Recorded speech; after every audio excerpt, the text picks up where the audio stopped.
Hi అండి, welcome back to Amaravati వంటలు. ఎలా ఉన్నారండి? మేమైతే బాగున్నాం, మీరు బాగున్నారని అనుకుంటున్నాము. ఓకేనండి, ఈరోజు మన వీడియో వచ్చి సండే స్పెషల్ అండి, చికెన్ బిర్యానీ అండి. ఇది ముస్లిం స్టైల్లో చేసే చికెన్ బిర్యానీ ప్రాసెస్ అది మీకు చూపిద్దామని చెప్పేసి వీడియో చేస్తున్నాను. ఎందుకంటే నేనైతే కేజీ చికెన్ తీసుకున్నానండి. ముందు శుభ్రంగా కడిగేసి ఇది వాష్ చేసేసి ఇక్కడ పెట్టేసుకున్నానండి. వాటికి కావాల్సిన ఐటమ్స్: ఉల్లిపాయ, పచ్చిమిరపకాయ, టమోటా, పుదీనా, కొత్తిమీర అండి. ఇవి చెక్క, లవంగ, బిర్యానీ ఆకు అన్నీ మసాలా తక్కువగానే తీసుకున్నానండి నేను. అలా అయితేనే పిల్లలు బాగా తింటారు. యాలకులు 5 తీసుకున్నానండి. ఇది ఒకటి తీసుకున్నాను. ఇదిగోండి, ఇది ఫ్లేవర్ కోసం ఒక్కటే వేస్తున్నాను అంతే. చెక్క, లవంగ, మిరియాలు ఇవ్వండి. తక్కువ మసాలాతో చేసుకుంటామేనండి. ఇది సింపుల్ ప్రాసెస్. దమ్ము ఇట్లా హడావుడిగా కాకుండా ఇదైతే చక్కగా చేసేసుకోవచ్చు సండే రోజు. ఓకేనండి, ఇది నేను ఎలా ప్రిపేర్ చేసుకుంటానో చూపిస్తున్నాను. ఇదిగోనండి, అల్లం వెల్లుల్లి పేస్ట్ నేనైతే 3 స్పూన్లు తీసుకున్నానండి. ఇదిగోండి అల్లం వెల్లుల్లి పేస్ట్.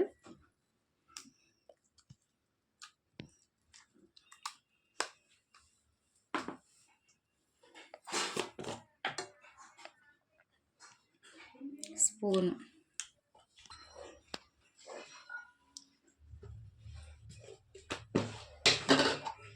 ఇంకోనండి 10 టేబుల్ స్పూన్ కారం అయితే వేసుకుంటున్నాను.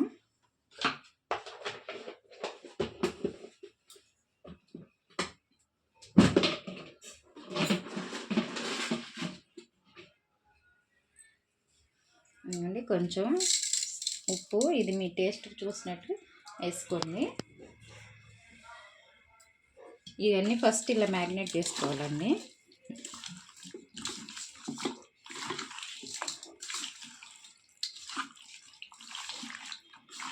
వాటర్ ఏం అవసరం లేదండి, ఎందుకంటే చికెన్లో ఆల్రెడీ వాటర్ ఉంటుంది కాబట్టి అది మనం ఈ కలిపేటప్పటికి బయటకు అన్నీ వచ్చేస్తూ ఉంటాయి.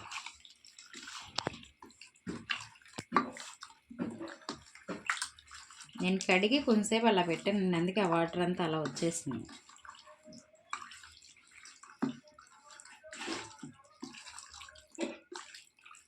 ఇదండి ఇలా వేసుకున్నాను కదా.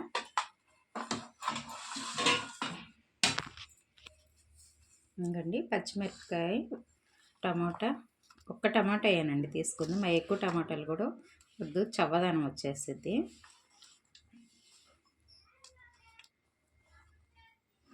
ఇదిగోండి, ఇవన్నీ కదా మొత్తం ఇవన్నీ ఇట్లా మ్యారినేట్ చేసేసుకుంటానండి.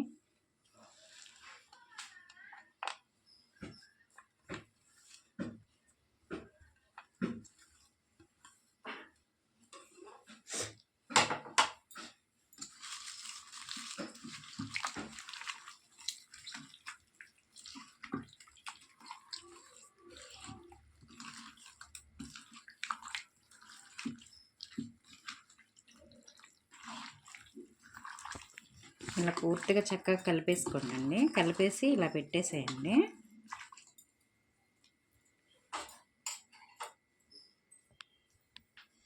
ఇదిగోండి, నేను కప్పు పెరుగు తీసుకున్నాను. కేజీ బిర్యానీకి కప్పు తీసుకున్నానండి పెరుగు.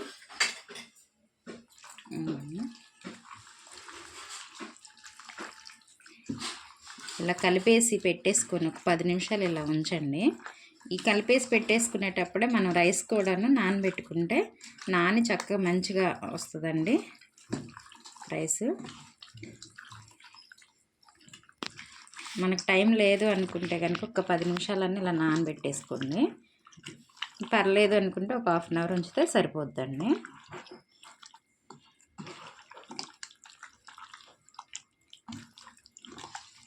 ఇంకండి ఇలా పెట్టేసుకుంటామేనండి.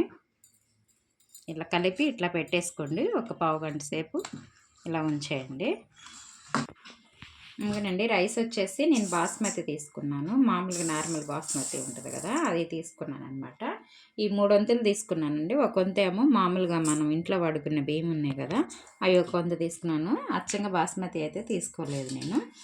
ఇదిగోండి, కొలత కోసం చెప్తున్నానండి.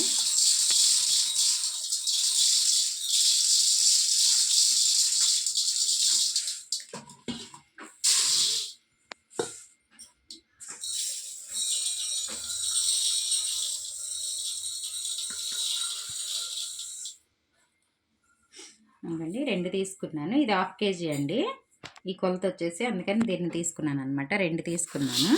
ఇవి కూడా కడిగేసి నానబెట్టేసుకొని మనం ఉంచుకోవాలన్నమాట. నిమిషాల తర్వాత నేను తీసాను అనమాట. ఇప్పుడు నేను దీంట్లో ఆయిల్ ఎందుకు వేయలేదని అంటేనండి, నేను ఇట్లా తాలింపులో వేసుకుంటాను, టేస్ట్ బాగుంటుంది. ఇదిగోండి ఇంట్లో చేసిందే నెయ్యి 2 టేబుల్ స్పూన్లు వేస్తున్నాను.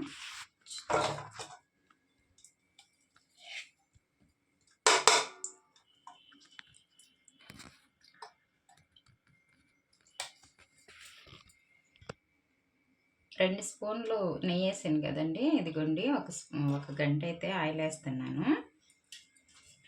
ఆయిల్ అలా వేడెక్కినాక ఈ మొత్తం మ్యాగ్నేట్ చేసి పెట్టుకున్నాం కదండి, ఇవి కలిపి ఇలా ఉంచేసుకున్నాం కదా, ఇవన్నీ దీంట్లో వేసేసి వేపుతాను. చూడండి మగ్గనిస్తాను అన్నమాట.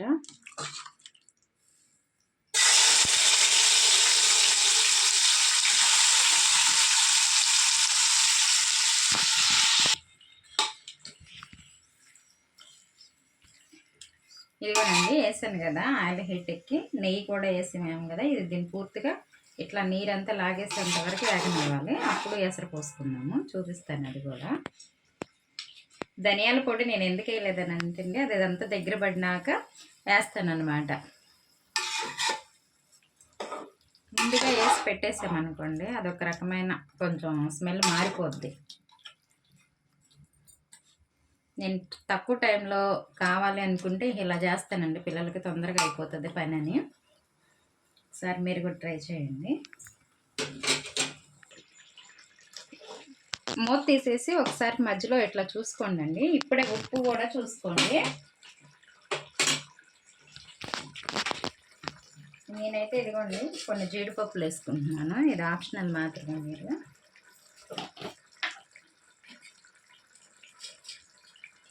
ధనియాల పొడి ఒక స్పూన్, అర స్పూన్ కొంచెం ఎక్కువ వేస్తున్నాను అంతేనండి.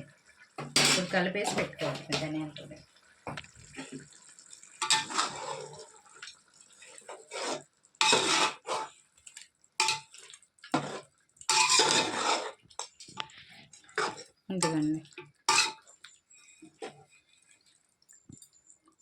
ఇదిగోండి ఇట్లా చూద్దాం, ఇలా తిప్పటమేనండి. మొత్తం ఇట్లా తిప్పేసి ఇంకొకసారి ఇదంతా గ్రేవీ అంతా దగ్గర పడేంత వరకు ఉడకనిచ్చేయండి ముక్క. ఇదిగోనండి ముక్క అంతా సగం బాగా ఉడికిపోయింది, దగ్గర పడిపోయింది అనమాట. 30 వంతు ఉడికిపోయింది. అప్పుడు మనం వాటర్ వేసుకోవాలన్నమాట. ఉప్పు కూడా ఇప్పుడే చూసుకోండి, లేకుండా తెరలేటప్పుడైనా చూసుకోండి. అని మీకు చూపించాను కొలతలు. ఇవి వచ్చేసి నేను దీంతో 2 తీసుకున్నాను కదండి, ఇవి 3 పోస్తున్నాను అనమాట. 1 పోసాను కదండి, ఇది 2, ఇదిగోండి 3. కప్పుకి కప్పున్నారండి. ఏదైనా సరే ఏ కొలత అయినా తీసుకోండి, దానికి 1కి 1.5 కొలత ఇదేనండి బిర్యానీ కొలత. ఇది తెరలేటప్పుడు కొంచెం మనం నిమ్మరసం యాడ్ చేసేసుకుంటే సూపర్ టేస్ట్ వస్తుందండి. ఇలా ఒకసారి కలిపేసేయండి.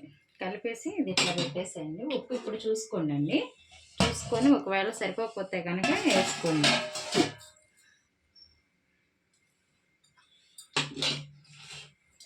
నేను వేస్తుంది అయితే నాకు కొంచెం తగ్గిందండి. ఇదిగోండి వేస్తున్నాను నేను కల్లుప్పు.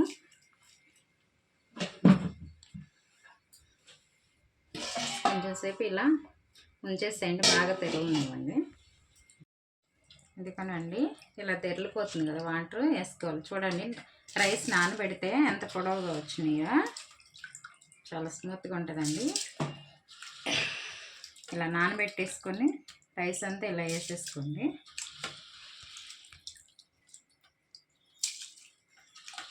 మనకు టైం లేదు అనుకున్నప్పుడు బిర్యానీ ఫ్లేవర్ రావాలి అంటే ఇలా చేసేసుకుంటామనండి. మనం దమ్ వేసుకొని ఇవన్నీ చేసుకునేటప్పటికి టైం పడుతుంది. అలా కాకుండా ఇలా చేసేసుకోవచ్చు సింపుల్గా. ఇవ్వండి రైస్ అయిపోయిందండి, చూసారా. నేను అక్కడక్కడ కొంచెం పైన ఫ్లేవర్కి నెయ్యి వేసుకుంటున్నాను. వేడి కూరకి నెయ్యి అవుతుందండి. ఇలా ఉంచేసేయటమే. చూసారా ఎంత పొడి పొడిలాడుతూ వచ్చిందో రైస్. ఇదిగోండి ముక్క కూడా చూసారా ఎలా ఉడికిపోయింది మెత్తగా. ఇంతేనండి. మా వీడియో కనుక మీకు నచ్చినట్టయితే లైక్ చేయండి, షేర్ చేయండి, సబ్స్క్రైబ్ చేయండి ఫ్రెండ్స్. ఇదిగోండి చూడండి, ఇలా కొంతసేపు మూత పెట్టేసేయండి. నెయ్యి ఫ్లేవర్ రైస్కి పట్టేస్తుంది అనమాట. ఓకే.